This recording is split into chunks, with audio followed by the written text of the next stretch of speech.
హైదరాబాద్ హయత్ నగర్ లక్ష్మారెడ్డి పాలెం వద్ద ప్రమాదం చోటు చేసుకుంది. వాకింగ్ కోసం రోడ్డు దాటుతున్న డీఎస్పీ ప్రమాదానికి గురైనట్లుగా తెలుస్తోంది.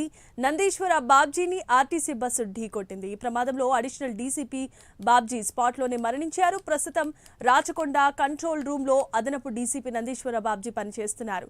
ఇక మృతదేహాన్ని పోస్టుమార్టం నిమిత్తం ఉస్మానియా ఆసుపత్రికి తరలించారు. ఈ ఘటనపై పోలీసులు కేసు నమోదు చేసి దర్యాప్తు చేస్తున్నారు.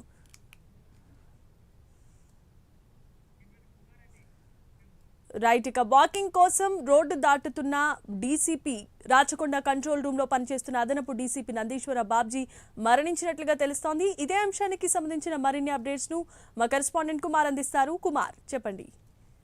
Thank you Jemimah.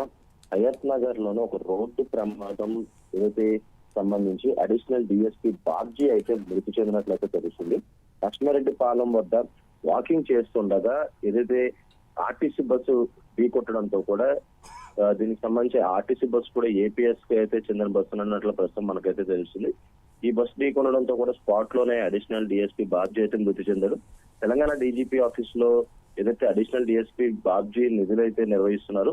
ముఖ్యంగా ఈ రోజు ఉదయం ఏదైతే వాకింగ్ చేస్తున్న సమయంలోనే ఏపీఎస్ ఆర్టీసీ బస్సు అక్కడ నుంచి ఢీకొట్టడంతో కూడా ఆయన స్పాట్ లోనే మృతి చెందాడు.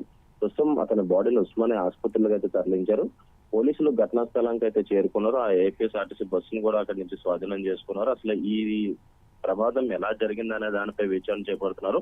ఈ రోజు ఉదయం అంటే తెల్లవారుజామున 5:30-6 గంటల సమయంలో ఏదైతే ఈ యాక్సిడెంట్ జరిగినట్లయితే తెలుస్తుంది. రోడ్డు దాటుతున్న సమయంలోనే ఏపీఎస్ఆర్టీసీ గుద్దడంతో కూడా ఇతను అక్కడ స్పాట్ లోనే చనిపోయాడు. ముఖ్యంగా డీజీపీ ఆఫీస్ లోని ఏదైతే విధులైతే బాబ్జీ నిర్వహిస్తున్నాడు. ఈ ప్రస్తుతం ఏదైతే బాడీని ఉస్మానియా హాస్పిటల్ అయితే తరలించారు. దీనిపై కేసు అయితే నమోదు చేశారు. ప్రస్తుతం దీనిపై పూర్తి విచారణ అయితే పోలీసులు చేపడతారన్నారు. Right, thanks for the updates Kumar.